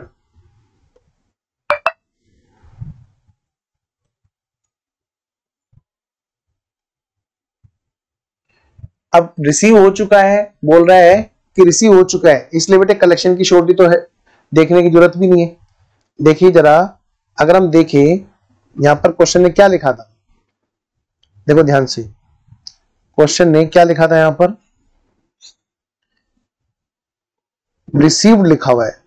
देखा जाए, अगर ढंग से देखें हम तो सॉल्यूशन में जो ये कहा ना कि अगर इसकी कलेक्टिबिलिटी, तो बेटी देखो एएस का प्रोविजन बता रहा है बस खाली, तो यानी कि इंटरेस्ट के केस में हमें देखना बस टाइम एक्सपायर हो गया कि नहीं हो गया, रॉयल्टी में भाई एक्रूअल बेसिस पर। आइए जरा, तो मैं रिसीव वाली बात इसलिए नहीं लिख रहा क्योंकि क्वेश्चन में खुद दे रखा है कि जब रिसीव हो चुका है मतलब रियलाइज तो हो गया, कलेक्शन की अनसर्टेनिटी तो कुछ है ही नहीं, है ना।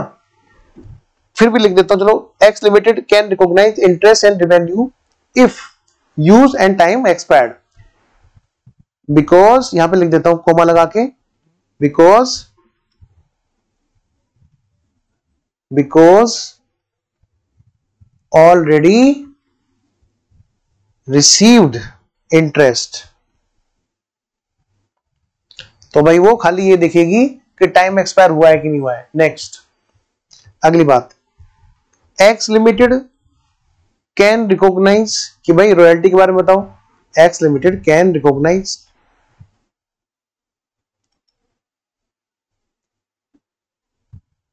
Royalty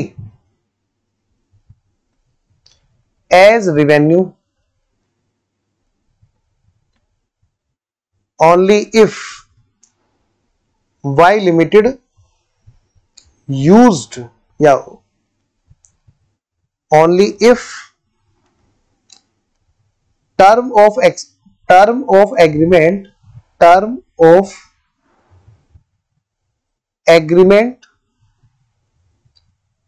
satisfied। भाई अगर मान लो वो काम पूरा हो गया है, वो टर्म पूरी हो गई है, तो वो उसको रिकॉग्नाइज कर सकते हैं। बेटा ऐसे करना, ठीक है, वैसे नहीं जैसे स्टडी मैट ने आंसर दे रखे हैं, वो सजेस्टेड होते हैं, एक तरह के सजेशंस होते हैं खाली, लेकिन हमें करने हैं एक प्रोफेशनल प्रेजेंटेशन, वो ऐसे होगी। आइए जरा आगे बढ़ते हैं। अब है हमारा इलस्ट्रेशन नंबर 3। लो भाई मैं आपके सामने बेटे इलस्ट्रेशन नंबर 3 लेके आ रहा हूँ, ठीक है, और मैं पहले कर रहा हूँ जी फुल स्क्रीन, ठीक है, आप लोग इसको पढ़ेंगे जैसे भी हम कर रहे थे।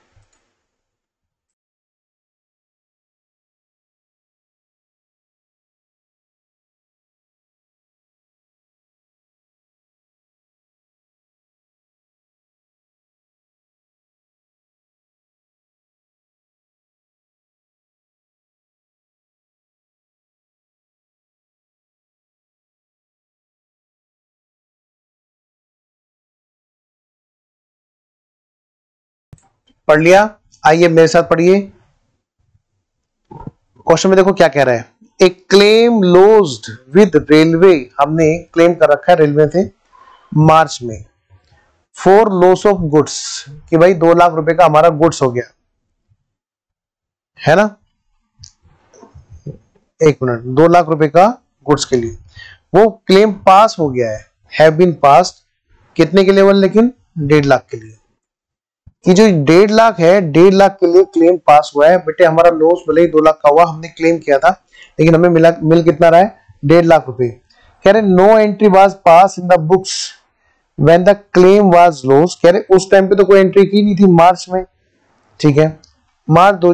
अच्छा, क्या कहते हैं, एडवाइस कीजिए treatment of the following in the final statement for the year ended 31 मार्च 2023। लो भाई, मार्च 2021 में हमने कभी क्लेम किया था, बहुत पुरानी बात है, बहुत पुरानी बात है, बहुत पुरानी बात है, ठीक है। तो और वो कब हुआ, अभी अभी अप्रूव हुआ है मार्च 2023 में। बताओ बेटे क्या करोगे, एक बार सोचो सोचो, फिर मैं कराता हूं।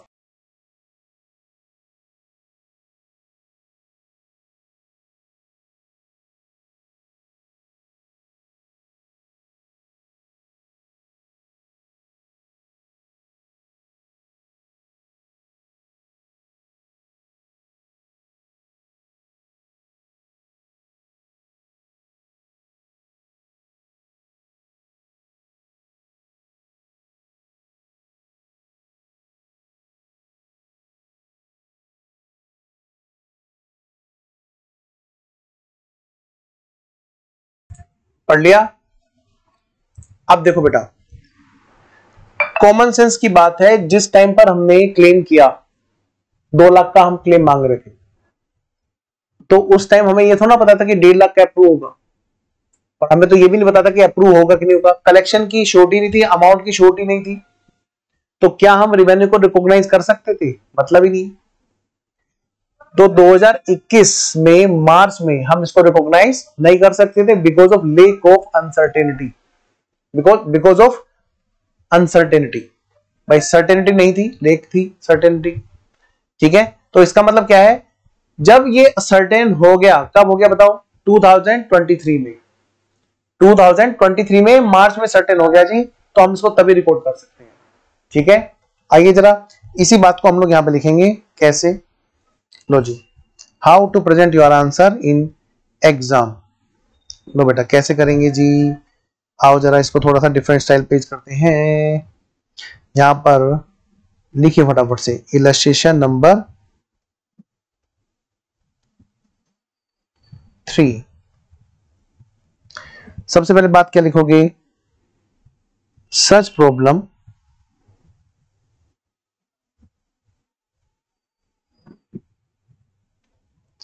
is related with AS9 revenue recognition।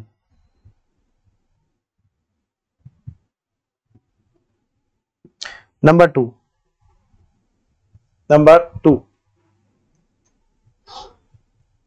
As per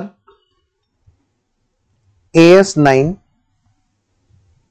बेटा ध्यान रखना ये सेल ऑफ गुड्स नहीं है, ये सेल ऑफ गुड्स नहीं है, ये सेल ऑफ सर्विस नहीं है, ये अदर रेवेन्यू की जो एक लिस्ट थी, इंटरेस्ट, रॉयल्टी, डिविडेंड, है ना, बाद में लिखा हुआ था एक्सेट्रा, तो ये एक्सेट्रा में कवर है ना, लेकिन रूल तो वही लगेंगे।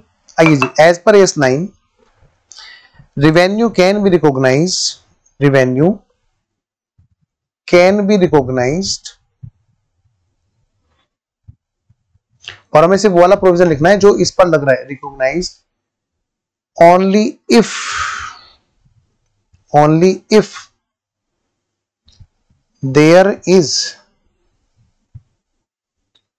no uncertainty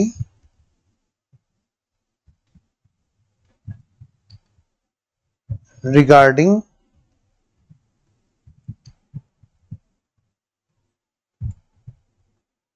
consideration and its collection। कि भाई जब कोई भी अनसर्टेनिटी ना रहे, है ना, कि भाई कितने रुपए का है और वो कलेक्ट होगा कि नहीं होगा, जब ये श्योर हो जाए ना कि कितना है और कलेक्ट हो जाएगा, तब हम इसको बुक्स में रिकॉर्ड करते हैं। आइए जरा, इन द गिवन केस,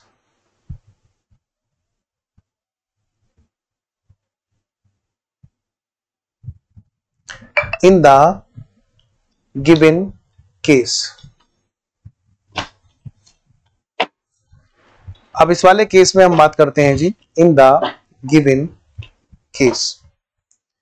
भाई यहां पे एक ईयर है, year ending 31st March 2021. At that time, when claim was lost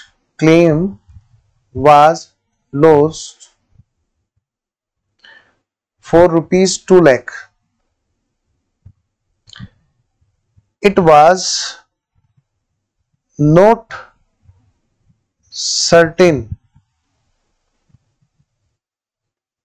उस टाइम पर ये सर्टेन नहीं था, या हम कह सकते हैं देयर वाज नो सर्टेनिटी, ऐसे लिखो, देयर वाज नो सर्टेनिटी, ऐसे लिखो, there was no certainty regarding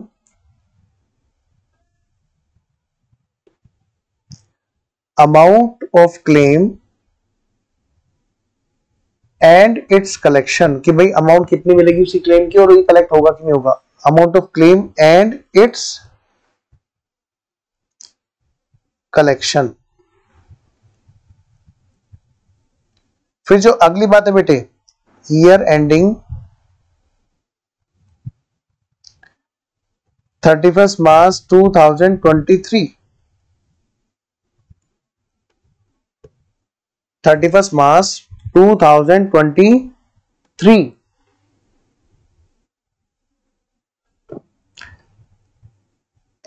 at this time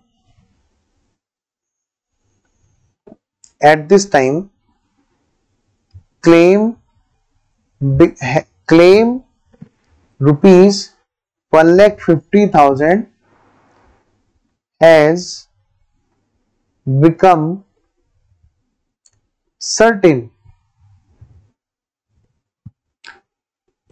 hence revenue of claim can be recognized, revenue of claim can be recognized। तो इसलिए भाई हम इसको रिकॉग्नाइज भी कर सकते हैं, या इसको यहां पर रिकॉग्नाइज कर सकते हैं। ये था बेटा हमारा इलस्ट्रेशन नंबर 3। आइए मैं आपके सामने स्क्रीन पे लेके आता हूं इलस्ट्रेशन नंबर 4 को।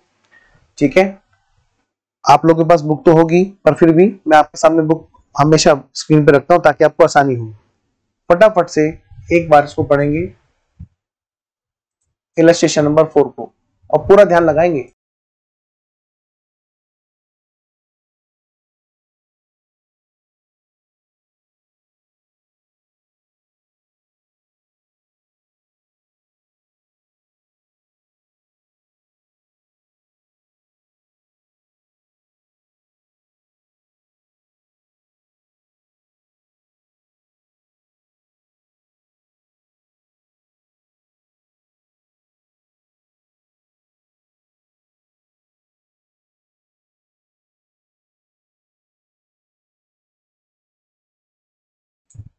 पढ़ लिया जी? आइए जरा बेटे इलस्ट्रेशन नंबर 4 में कह क्या रहा है, देखिए ध्यान से। कह रहा है ये 2021-22 XYZ लिमिटेड ने क्या किया, सप्लाई किया goods, supplied goods on consignment basis to ABC a retail outlet. ठीक है बेटे, ये गुड्स सेंट ऑन कंसाइनमेंट है बेटा। ठीक है, कितने रुपए का, 10 लाख रुपए का, एज पर टर्म्स। ठीक है, अब ध्यान से, गुड्स किसने भेजा, कंसाइनर कौन है बेटा, कंसाइनर XYZ, कंसाइनी कौन है बेटा, ABC, ये रिटेल आउटलेट है इसका, है ना, तो ये इसका एजेंट है। ठीक है जी, आपको पता है जितने भी रिटेल वाले होते हैं, जितने रिटेलर्स होते हैं आपके घर के आसपास, वो किसी ना किसी का तो प्रोडक्ट बेच रहे होते हैं ना। हाँ, तो कई बार ऐसा हो जाता है कि कई सारे ऐसे हो जाते हैं, जैसे कि आपका, आप देखोगे कई सारे ऐसे स्टोर हो जाते हैं कि जो किसी के एज एन एजेंट काम करते हैं, एज ए एजेंट वो स्टोर बना लेते हैं। जैसे फॉर एग्जांपल पतंजलि का आप देखोगे उनके ज्यादातर रिटेल आउटलेट ही है, वहां पर वो कंसाइनमेंट में ही काम करते हैं, है ना। आइए जरा, तो यहां पर देखिए जरा, यहां पर कंसाइनी है कौन, एबीसी। कहते हैं कंसाइनी को माल भेजा XYZ ने 10 लाख रुपए का, एबीसी अब क्या कहते हैं, एज पर टर्म्स एबीसी को पे करना है XYZ को, would only pay XYZ for the goods sold by them to third party. Of course बेटे जब थर्ड पार्टी को माल बेचता है कंसाइनी तभी तो सेल मानी जाती है। अच्छा, कहते हैं बाकी का जो गुड्स है वो रिटर्न कर सकते हैं वापस उनको, ठीक है। ABC will not have any further liability on this goods, ठीक है भाई, उनके बारे में कुछ पेमेंट नहीं करना। ड्यूरिंग द ईयर एबीसी ने कितना बेच दिया बेटे, 5,50,000, बेटे 5,50,000 का बेचा। टोटल उन्होंने कितने का भेजा था, गुड सप्लाई कितने का सेंट ऑन कंसाइनमेंट बेसिस क्या था, 10 लाख। 10 लाख में से 5,50,000 को बेच चुका है, ठीक है। Only and rest of the goods are still lying with the store, बाकी का वो अभी भी वहीं पे पड़ा हुआ है। तो ये क्या कहते हैं, एडवाइस कीजिए XYZ को how much revenue it can recognise in the books, कहते हैं कितना वो रेवेन्यू रिकॉग्नाइज कर सकते हैं बुक्स में। समझ रहे हो मेरी बात। आइए जरा बेटे ध्यान से देखो, कॉमन सेंस की बात है, इसमें वैसे ज्यादा लंबा नहीं करते हम लोग। बेटे 10 लाख में से 5,50,000 तो बुक हो चुका, बिक चुका है, ठीक है। तो इसी का ही रेवेन्यू रिकॉग्नाइज कर सकता है कंसाइनर कंसाइनमेंट अकाउंट में। आपने पढ़ रखा हो कंसाइनमेंट, भाई कंसाइनर ने बताया इतना माल बिक गया है, बाकी का कंसाइनमेंट स्टॉक है, तो उसका रेवेन्यू रिकॉग्नाइज कर भी कैसे सकता है। वही तो बात यहाँ पे से तो थी वहां पर कंसाइनमेंट में भी, ठीक है। तो सिर्फ और सिर्फ 5 लाख का रेवेन्यू रिकॉग्नाइज कर सकता है, बाकी का नहीं कर सकता। चलिए कुछ बेटे पास के एग्जाम के क्वेश्चंस हैं, आइए जरा इनको देखते हैं फटाफट से। मैं आपके सामने स्क्रीन पे रखता हूं, एक बार फिर से इन पर फटाफट से दिमाग लगाओ, सोच के देखो कि आप एग्जाम में बैठे और आपके सामने क्वेश्चन है तो आप क्या करोगे। क्वेश्चन नंबर 9, ये नवंबर 2019 का, जल्दी पढ़ो।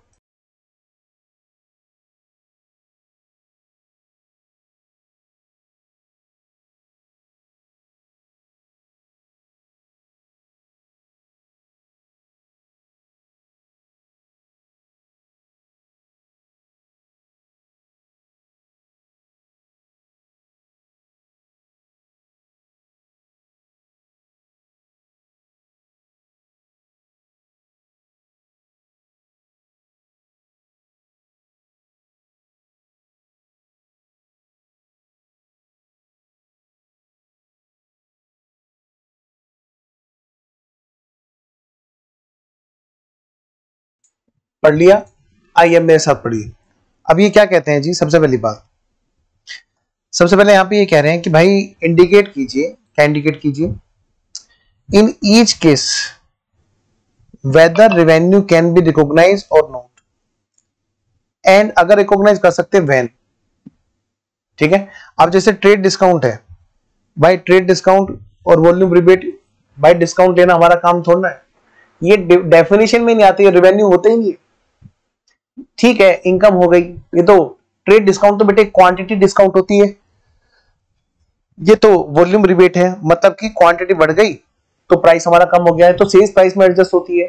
सेल्स प्राइस डिटरमाइन करने से पहले का नेगोशिएशन वाला पार्ट है, ये थोड़ा ना आता है, कभी आती है ट्रेड डिस्काउंट बुक्स में, मतलब ही नहीं। और ये तो डेफिनेशन वैसे भी रेवेन्यू नहीं है, ठीक है। नंबर एक बात, when the goods where the goods are sold to distributor or other for resale, भाई अगर हमने किसी को गुड्स भेजा है या बेचा है आगे बेचने के लिए, होता है ना, रिटेलर होलसेलर क्या करता है, रिटेलर को बेचता है ना, तो ये क्या कहते हैं बताओ भाई, हम इसे सेल माने या ना माने। जब हमने रिटेलर को डिस्ट्रीब्यूटर को हमने दे दिया है, कह रहे कि देखो भैया अगर तुमने रिस्क एंड रिवार्ड ट्रांसफर कर दिया है तो सेल मानी जाएगी। गुड्स के केस में एक ही फंडा काम आना है, बस रिस्क एंड रिवार्ड ट्रांसफर और अमाउंट श्योर है और पैसे का आना पक्का, ठीक है, तो रेवेन्यू बुक करेंगे। वही बात बेटे यहाँ पे लिखी जाएगी। आइए मैं आपको दिखाता हूं, देखिए जरा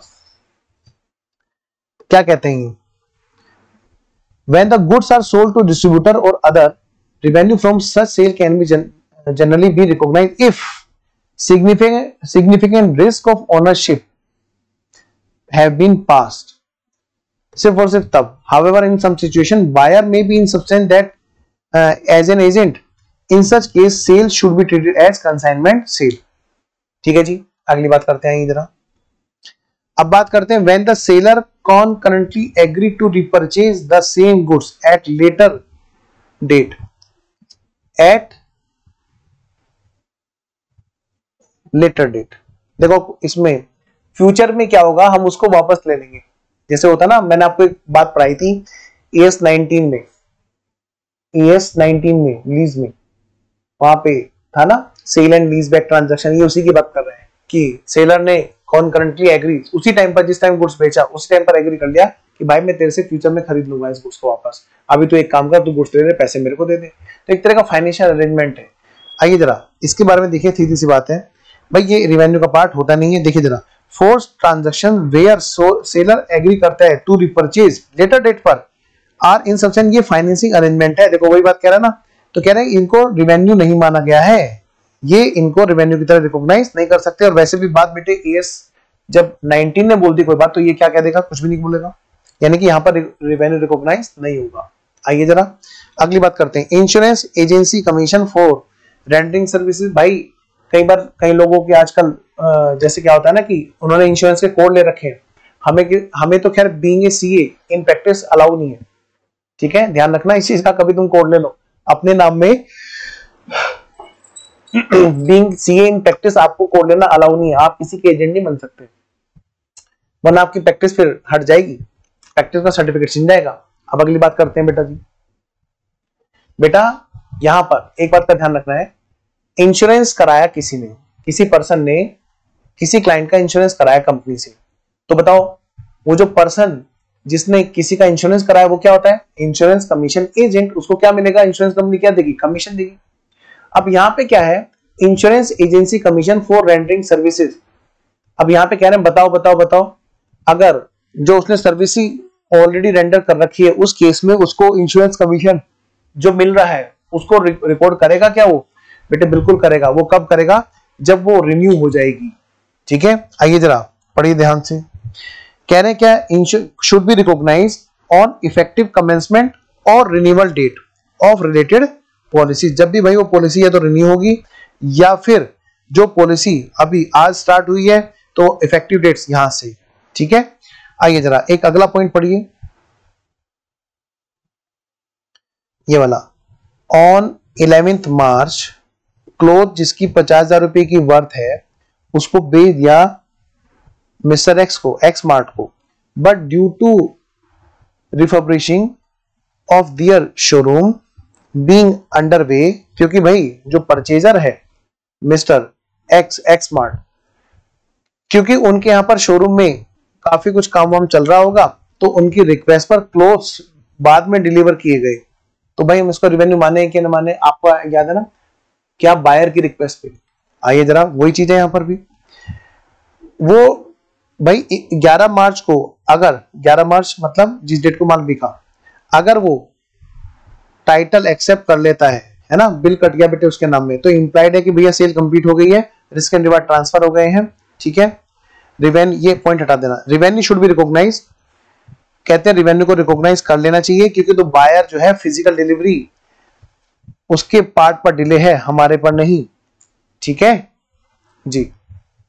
बेटा ये था हमारा ES 9, जिसमें ऐसी कोई खास बात नहीं है, ठीक है ना, लेकिन अच्छा ES है, ऐसा नहीं है कि इसमें हमें करना नहीं होता है। देखिए जरा मैं आपको एक बार छोटा सा पहले दिखा दूं, हमारे जो ES हैं वो कौन कौन से हो चुके हैं, एक बार जरा चेक कर लो लिस्ट में, ठीक है।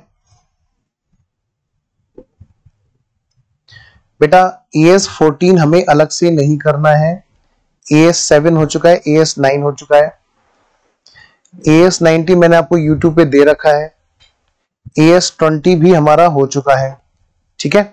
अब मैं आपको पहले जो कराऊंगा, पहले मैं आपको कराने वाला था कोई और ES, लेकिन मैं पहले आपको ES 24 कराऊंगा। एक्चुअली जो जिन बच्चों का मई अटेम्प्ट है उन बच्चों के लिए ये वाली हमारी रिकॉर्डिंग मिल नहीं रही है, तो मैं पहले इसको ES 24 को कराऊंगा। ये हालांकि एक ही क्लास का ES है, एक भी नहीं बल्कि आधी क्लास का, ठीक है, थोड़ा थियोरेटिकल है लेकिन कोई बात नहीं, हम पहले इसको करेंगे, ठीक है। इसके बाद हम दूसरा ES करेंगे जो हमने सीक्वेंस डिसाइड किया था, ठीक है। चलिए आज की क्लास के लिए मैं यहीं पे रोकता हूं, ठीक है। अगली क्लास में हम लोग करेंगे बाकी का ES 24 एंड ऑनवर्ड। ओके बच्चों, बाय बाय।